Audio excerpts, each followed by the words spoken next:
अर्ज करून कॅनल पावती मिळवतो. आज सेतूमध्ये जाऊन चौकशी करतो.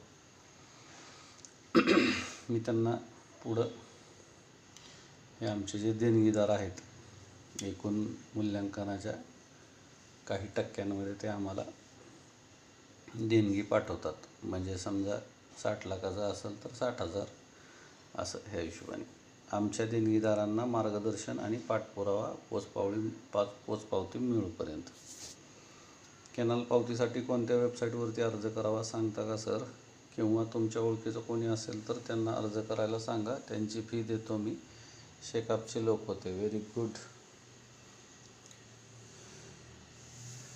तर मित्रांनो, हा आपला आहे आत्ता लाईव्ह थेट प्रक्षेपणद्वारे संवाद. लक्षात आलं का? आता तुम्ही म्हणता की नाही का ह्या 3 प्रश्नांची उत्तरं.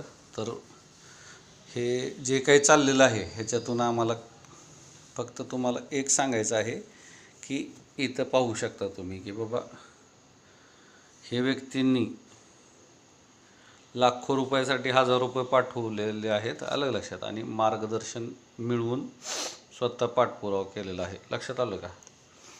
तर कुठलंही ज्यावेळेस मी जी काही गोष्ट सांगतो तर त्याचा अर्थ असतो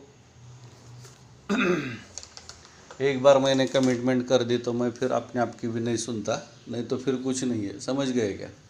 तुम्ही कारणं दाखवताल तर तुम्हाला गाजरं मिळतील. नुसती गाजरं ती बी नुसती फोटोत. लक्षात आलं का? प्रत्यक्षसुद्धा गाजराचं फार महत्त्व आहे. ते सुद्धा नाही मिळणार तुम्हाला, नुसतं लांबनच भेटतील आयुष्यभर. लक्षात आलं का? तर जे काही तुम्हाला सांगितलं जातं त्याला फाटे फोडत बसू नका. लक्षात आलं का?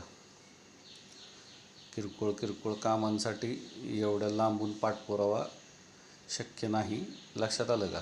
तर जे काही सांगितलेलं आहे तर तुम्ही स्वतः सेतू कार्यालयात जावा. लक्षात आलं का? परत तुमच्या तिथं माहितीच्या अधिकाराची सोय कुठं आहे ते पहा. लक्षात आलं का? आणि कोणाच्याही भूलथापांना प्रलोभनांना बळी पडू नका. जे सांगितलं आहे जसं की तुम्ही पाहू शकता, परत ऐका. लक्षात आलं का? आपण करावा विचार तरवया पार भव सिंधू. सगळ्यात महत्त्वाचं 29, 59, 89, 119, 159 आणि 189 वगैरे जे काय आहेत ते पर्याय यूट्यूबच्या सभासद नोंदणीसाठी जॉईनमधून करायचे आहेत. ठीक आहे?